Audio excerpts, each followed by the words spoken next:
right, let's hit the field. It is Tuesday, April 22nd, and the Yankees were taking on the Guardians in Game 2 of a 3-game set. Ben Rice was back in the lineup and doing damage, and Will Warren put together a pretty good start, but would it be enough? My recap, your reactions coming up next. This is Pinstripe Territory. Just wanted to talk, that's all. Welcome back, everybody. Another tough night for the Yankees. Usually they own the AL Central, but the Tigers gave them trouble, and now the Guardians, I don't know why I said Orioles there, Guardians have won 2 straight in the Yankees' first visit since they celebrated on the field in Cleveland last October. Was worth noting Giancarlo is taking BP on the field for the first time tonight, and we'll talk about him later on in the show. Really bad umpiring. We'll talk about that. Good start for Will Warren, but not enough offense for the Yankees. I will say this, though. Ben Rice is freaking amazing. First game back in the lineup, although he did pinch hit last night. First pitch, he goes opposite field for a home run. He swings incredibly hard, but also very short swing and drives the ball to all fields. I mean, he is legit.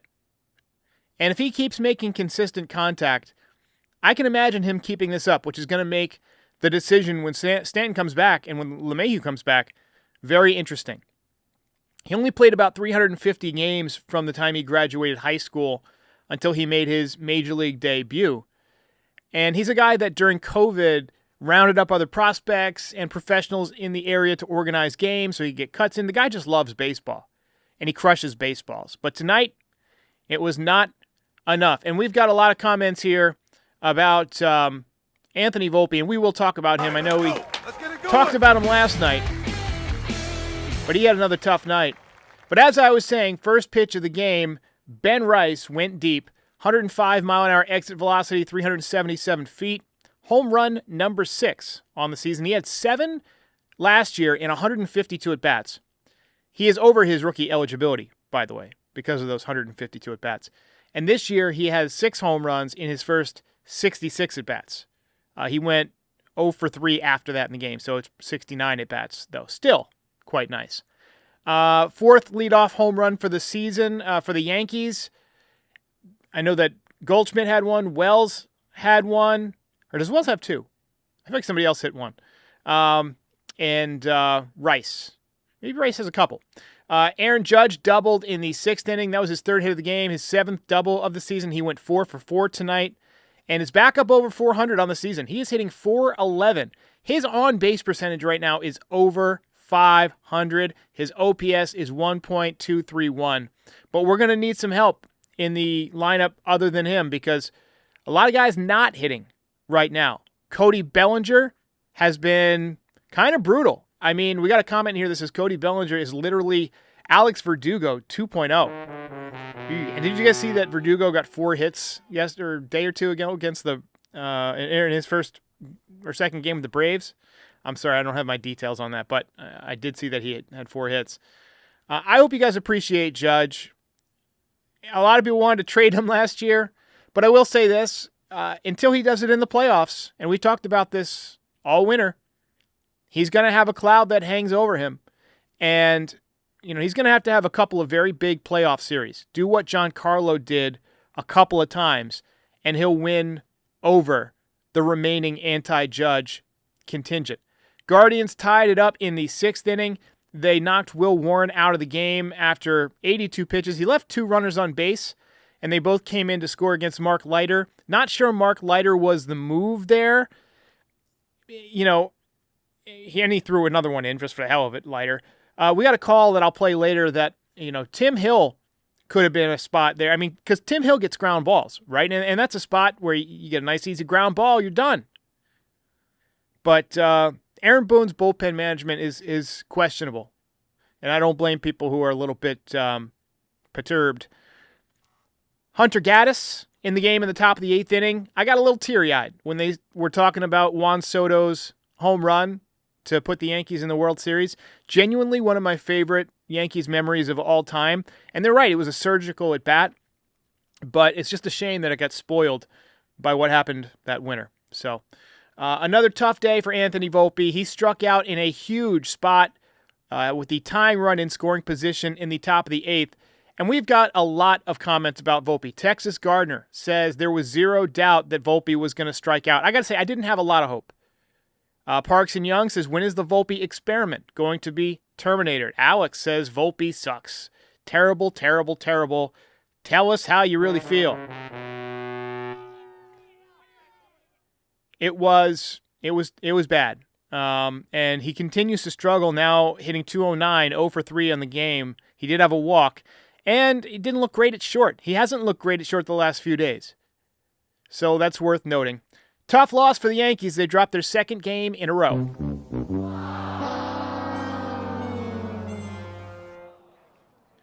Eric C. with a very important observation. Hitting with runners in scoring position is the key. And the Yankees had the same hits as the Guardians, but score less because they didn't hit with runners in scoring position. Parks and Young says Volpe has a noodle arm. I don't think it's that bad. It's definitely below league average, but he makes up for it with a quick release. Look, I like Anthony Volpe. I think he's a good player, and I don't want to spend the whole podcast bashing him. But the audience is being rough on him right now. And after that initial weekend, he was basically convinced, I think, that he was going to be a 30 home run hitter. And now he's fallen off, and he's gotten back into old habits and bad habits of swinging from the heels. And he can't catch up with the fastball. There's a lot of guys who are really struggling, but Volpe is really struggling. Set 42 says, send Volpe to the moon. Oh! And Alex says, Volpe isn't going anywhere, folks. Cashman will never admit when he is wrong. Cashman does like to hang on to guys for a long time. Mary Beth Pape says, Ben Rice is for real and for sure. David Lawrence wants to give Volpe a day off. I think that could be a good idea, a mental health day. It seemed like last year, whenever he would get a day off, he would come back playing better. Look, I don't know what the solution is. Maybe it's a day off. Maybe it's 2 days off. Maybe it's a trip to the minor leagues. I mean, what's the worst that can happen with Oswaldo Cabrera at shortstop for a couple of weeks while Volpe irons some things out? Or Oswald Peraza. What's the worst that could happen? I mean, Peraza is an elite shortstop. And if he hits, it allows you to leave Volpe down there and, let him fix whatever issues he's got. And if he doesn't hit, well, hell, you bring Volpe back up. He's got options. Anyway, Parks and Young says, need a new shortstop. 14-10, not too good. Kind of mid right now. And BHD Clap says, I already miss Grisham. But look at it this way. When Grisham comes back, he will have the dad muscles ready.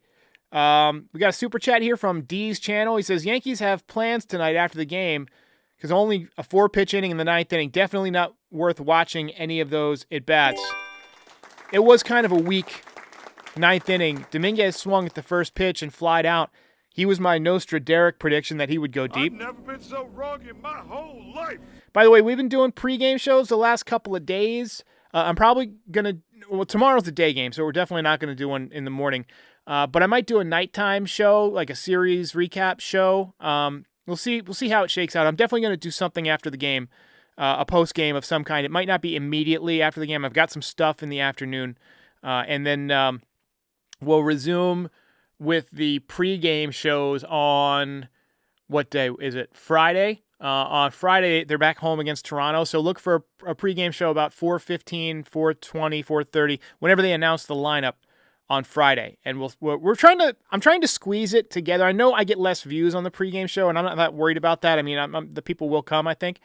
But I wanted to kind of build an ecosystem where we talk about the game, we watch the game, and then we talk about the game again.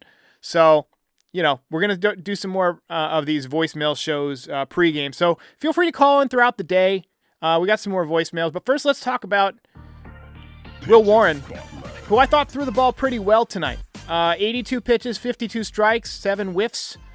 This was probably one of his better starts, probably top 2 starts in the major leagues. If I had to grade this one, I'd give him probably a B+. In the 6th inning, both runners that scored were inherited runners. He left 2 runners on. He might have been able to pitch out of it if they left him in. Like I said, 82 pitches, and he had been cruising. At some point, you do have to let young pitchers try and get out of a jam, but I'm sure we would have all eaten Aaron Boone's lunch if Warren stayed in that game and got hit.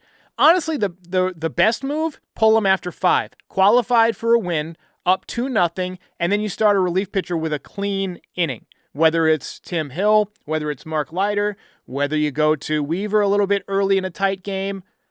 But overall, I thought Warren did his job. 5 innings, 3 hits, 2 runs. Both of them earned 1 walk and 5 strikeouts. I think the Yankees would sign up for that from Warren every time. Nice performance.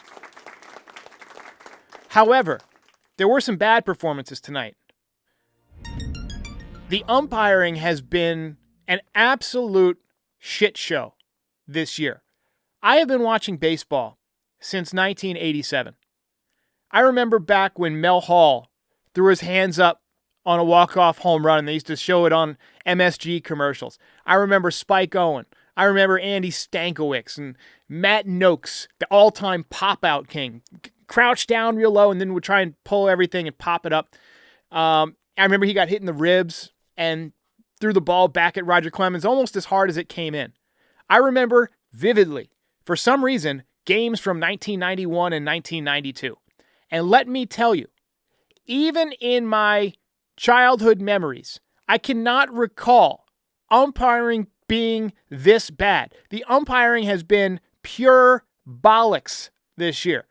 We didn't always have this little strike zone box on the screen. That came around the mid-90s. We had to trust our eyes and the umps. But now, we have proof. We have evidence, Your Honor. We have stone-cold, pixel-perfect, high-definition proof that these umpires are missing 4 to 5 calls per game, and a lot of them in big spots. Why do we tolerate this? Someone tell me why we tolerate this. Why? We all see it. We all see it. And we argue about human error like it's something worth preserving.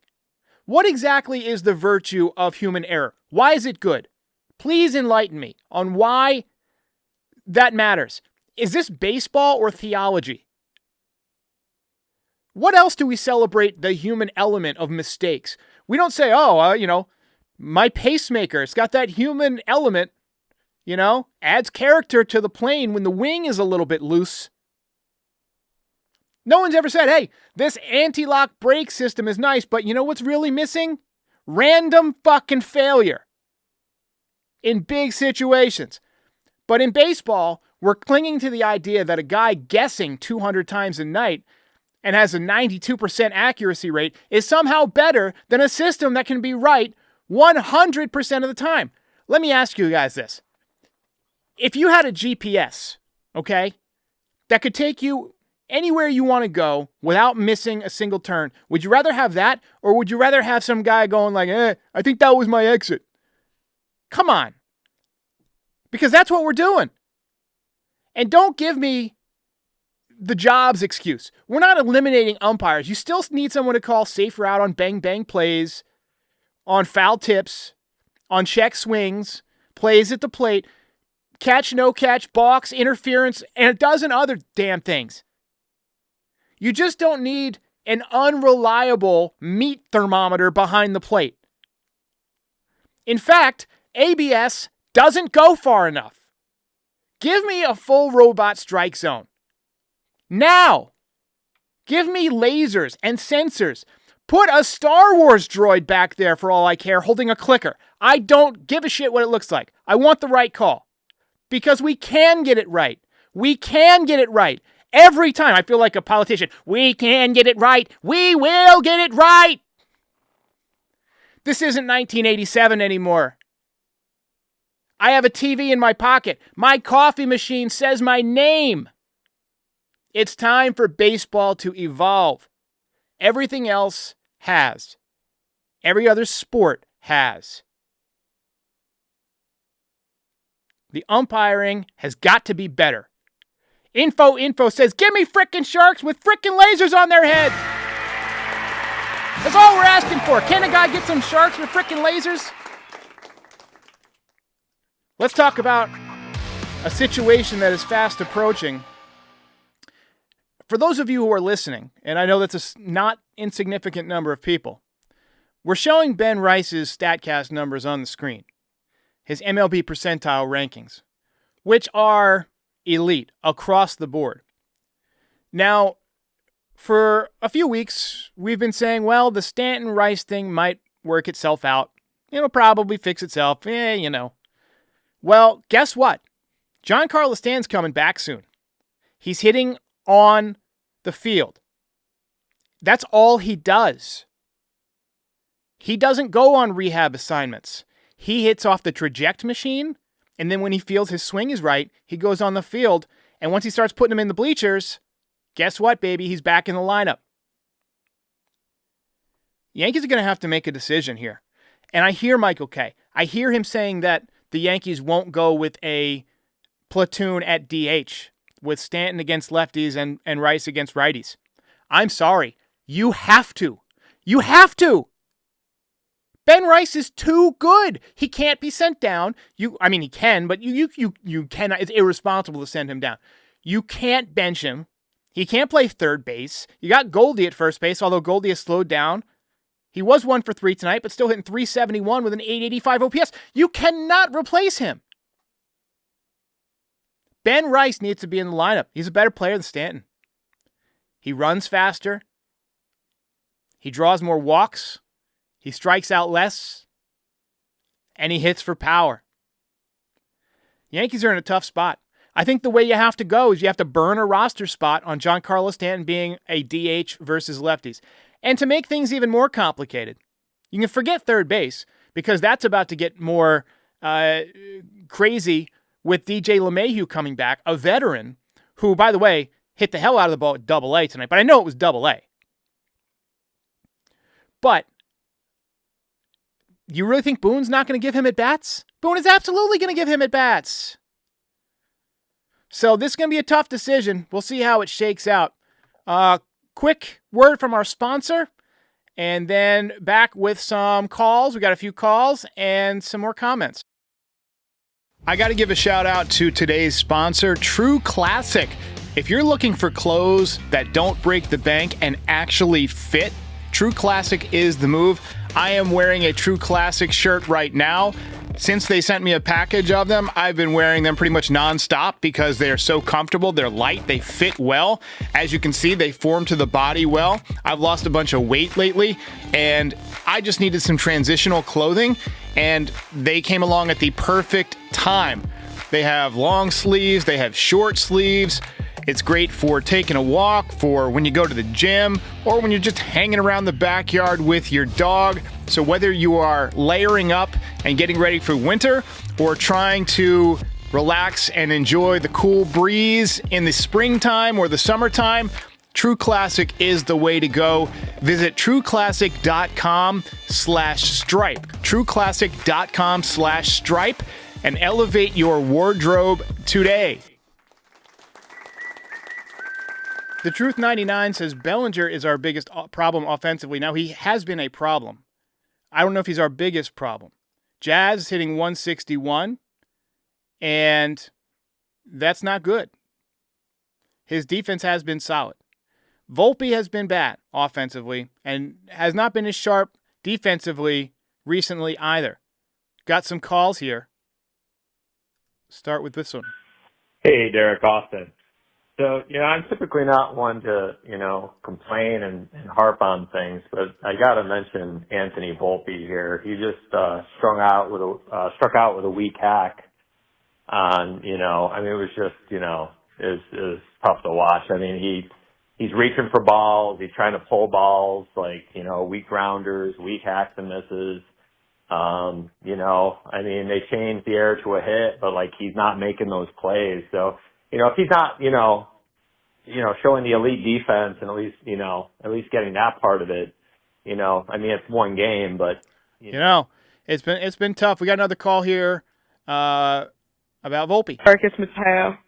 Hey, Derek, it's Mateo. I'm calling from New York.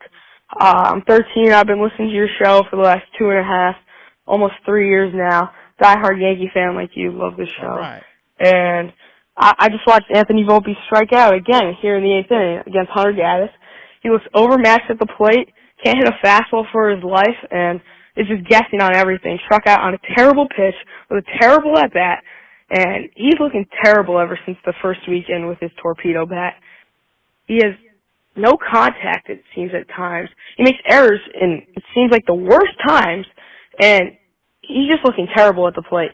I'm afraid we're going to be stuck with a subpar shortstop for the next 5 to 10 years because the Yankees like to hold on to prospects and hometown guys like this. Love to know what you think, Derek. I love your show. Keep up the great work. Thanks. First of all, can we get a round of applause for Mateo? That's a great call. Not that I agree with every point, but that's a passionate call. You know what you sound like, Mateo? You sound like me when I was 13, calling into Mike and the Mad Dog. That's a great call. And I love the passion. Don't ever lose that passion, even in the tough seasons, which will certainly happen. Wow. I love seeing the next generation, or hearing the next generation. Volpe has definitely struggled. I don't want to beat it to death, but I wanted to give you guys your voice. Hey, Derek in Ohio. Last message got cut off. Sorry about that. So the 6th inning, I'm going with Tim Hill there over Mark Leiter Jr. He's just way more reliable. You saw what Tim Hill did in the 7th, 1, 2, 3. He would have done that to Ramirez and the 2 lefties he had after that. And he could have came back out for the 7th, quite frankly. 100% agree. And that would have been a great spot for him. Now it's easy to second-guess the manager after the bullpen, gives up the lead. But I know a lot of people were saying, why Leiter here? I saw that all over social media. I have a feed right here that just shows Yankees Twitter, and people are like, Leiter? Really? That's who you're going to now?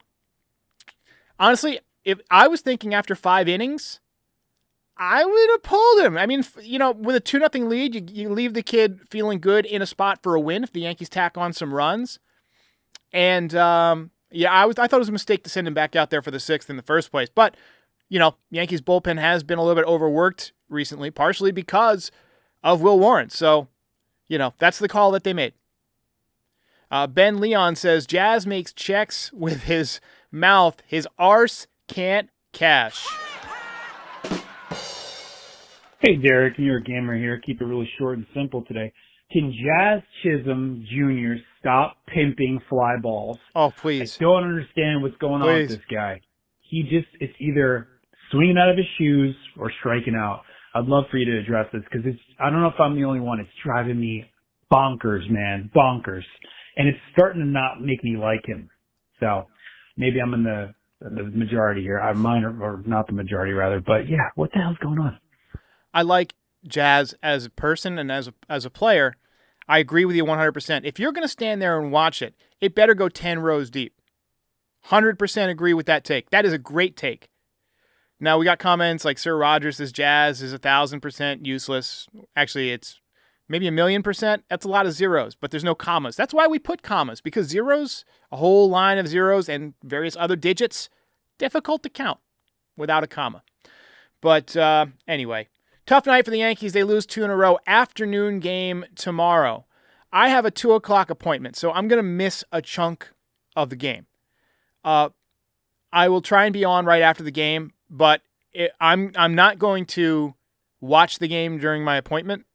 I'm going to pause it and resume it after my appointment, which will probably be like an hour. And then I might be live a little bit later than usual. So, usually within seconds of the game ending, we're on. Chance tomorrow that it's half hour. We'll see. We'll play it by ear. If the Yankees have a dramatic, crazy win, I might be able to fast forward through the commercials. I'll check the score. I'll spoil it for myself just to know what's going on. But I will be here. You can count on that. Like we're here every single day, rain or shine, sleet or hail, win or loss. And we'll see you next time. Hey, while I've got you here, be sure to like the video and subscribe to the channel. Pinstripe Territory is the official Yankees podcast of the Foul Territory Network. We are home to the #1 most watched MLB postgame show on YouTube since 2021. We're here after every Yankees game and for reactions to all the best news and rumors during the offseason.